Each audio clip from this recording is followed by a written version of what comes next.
Hello, all you freedom-loving people. Welcome to another episode of Front Page. I'm your host, Scott Cameron Goulet. The Canadian government has announced that the social networking app TikTok will not be available on all federal government mobile devices. The apparent reason for this is similar to the White House's ban on TikTok for government devices. The White House said that TikTok collects data and private information about its users.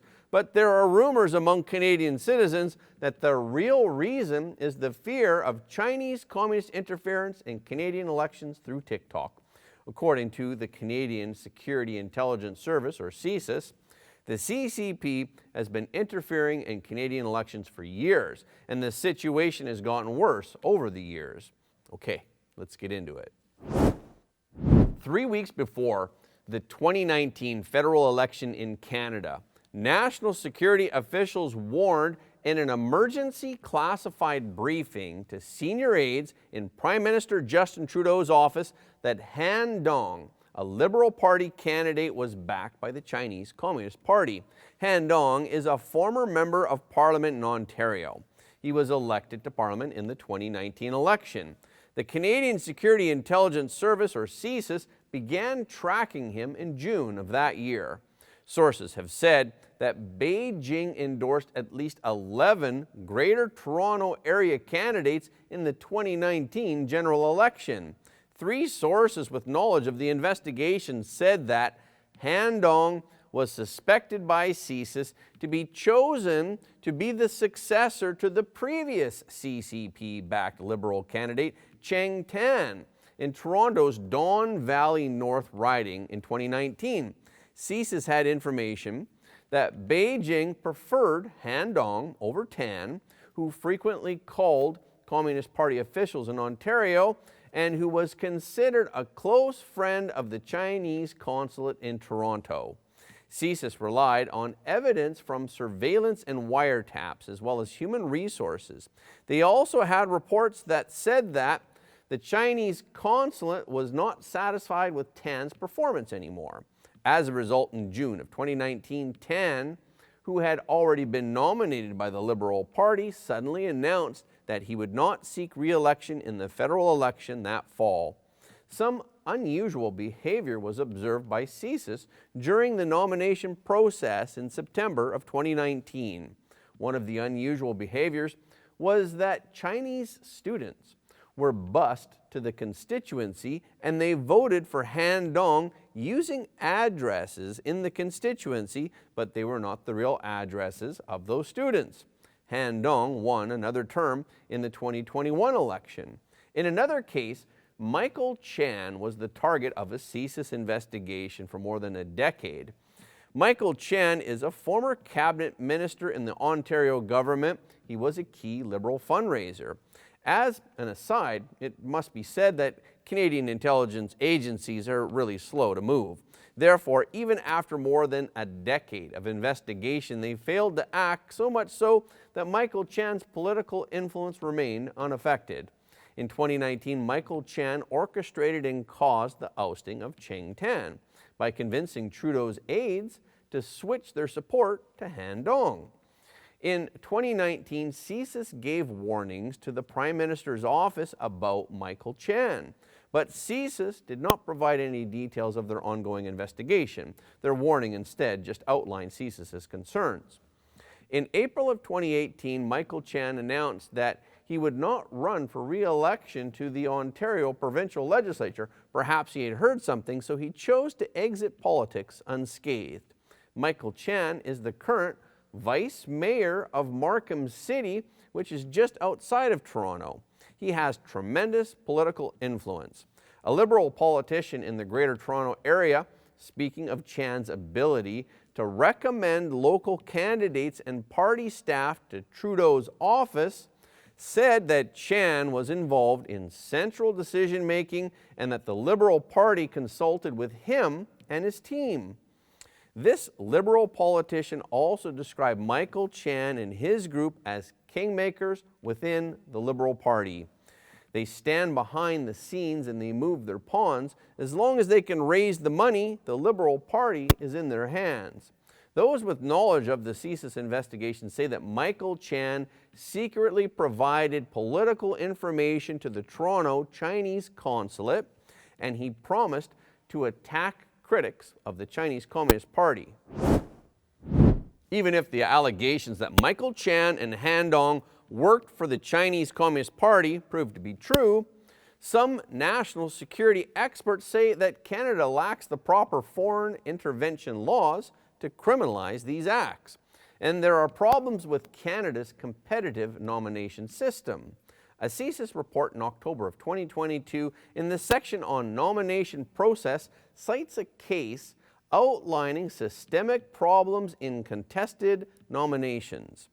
Individuals who are not Canadian citizens cannot vote in Canadian government elections at any level. However, they can still vote in party nominations as long as they are members of the political party.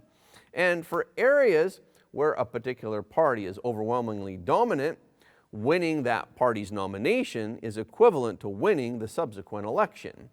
This is the equivalent of non-Canadian citizens indirectly voting in government elections. This also provides a way for hostile countries to exploit the loophole for foreign interference targeting specific candidates in specific constituencies. CSIS reports that 2 buses brought Chinese Canadian seniors to vote for a specific candidate during the party nomination vote before the 2019 Canadian election. Those seniors wore the name of the person they were told to vote for up their sleeves. During Han Dong's campaign to win the Liberal Party nomination, Chinese students using fake addresses were sent to Han Dong's constituency. They were coerced into voting for Han Dong's party nomination. CSIS reports that students received letters providing them with addresses in specific constituencies to enable them to vote in the nomination. These students were also told by the Chinese consulate to support specific candidates if they wanted to maintain their status as international students. An intelligence official said that another reason why CSIS decided to target Han Dong was because he allegedly met with a senior official of the Chinese Communist Party's United Front Work Department in New York. The incident occurred during a CSIS investigation into election interference in 2019, according to a January 2022 Privy Council Office special report summarizing the findings of the CSIS 2019 investigation. The Chinese Communist Party's United Front Work Department is assisting Beijing in its massive political subversion campaign in Canada. Intelligence that was gathered by CSIS indicates that Chinese consulate officials believe it is easy to influence Chinese immigrants to agree with the CCP's position. CSIS also shared its findings with the U.S. Central Intelligence Agency and the Federal Bureau of Investigation and intelligence services in Australia, New Zealand, and the United Kingdom. The findings that CSIS shared said that communist officials expect that voters from mainland China will again demonstrate their power in the next federal election. This has to do with the fact that immigrants from China do not have a deep understanding of the democratic system. Also, ethnic Chinese who do understand the democratic system and the CCP's ambitions are the minority of this group. So the majority of ethnic Chinese who don't understand democracy are therefore vulnerable to the CCP's attacks. Former Conservative MP Kenny Chiu once introduced a foreign agents registration bill in Parliament, which resulted in fierce attacks from the Chinese Communist Party. His constituency has many Chinese voters, and in the 2019 federal election, Chinese social media and other platforms were flooded with fake news attacking him. And he was one of the 2 unsuccessful Conservative MPs in British Columbia. He said that the Chinese Communist Party's goal is to influence Canadian politics, especially at the foreign affairs level in terms of policy and direction. He also said people who have a very superficial view of the whole thing will think that these are problems created by Chinese immigrants. This confrontation is exactly what the Chinese Communist Party wants, to divide the Canadian citizens. Canada's Prime Minister and senior government officials have denied that alleged foreign interference affected the overall outcome of the 2019 or 2021 elections. Trudeau said Canadians can trust that our elections are fair. Conservative MP Michael Cooper says that the Prime Minister has a lot of questions to answer after a Global News article. The article said that CSIS warned Trudeau's senior staff that they should rescind Han Dong's nomination, but they ignored CSIS. It looks like the Liberal Party may be compromised. Michael Cooper tweeted, "Justin Trudeau has a lot to answer for." Michael Cooper also said reports allege that senior Trudeau staff were briefed by CSIS that a Liberal candidate and current MP was compromised by Beijing, and they did nothing. Prime Minister Justin Trudeau's Prime Minister's office can't run and hide from this scandal any longer.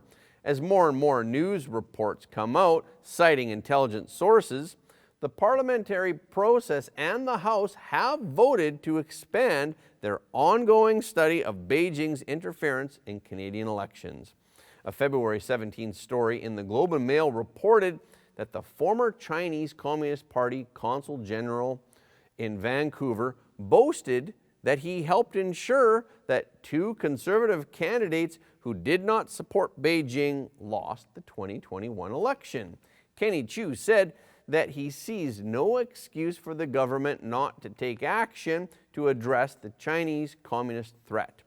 Richard Fadden, the former director of CSIS and the Prime Minister's National Security Advisor, said on Sunday, February 26th, that there needs to be a public inquiry into whether the Chinese Communist Party interfered in the Canadian election.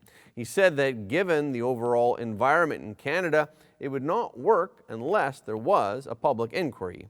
Okay, that's a wrap for this episode. Thank you so much for your support of Front Page. Please remember that every like, comment, and share helps more people to see the truth. We've also heard from many of our viewers that they don't get notifications of our videos anymore, so please follow us on Telegram, Gab, Getter, True Social, and on Ganjing World for the latest updates. I'll leave the links in the description below. Okay, this is our show for today. Thank you so much for tuning in. If you like what you heard today, please don't forget to like this video and share it with your friends and family, because everybody deserves to know the truth. Again, thank you for watching Front Page, and we will see you next time.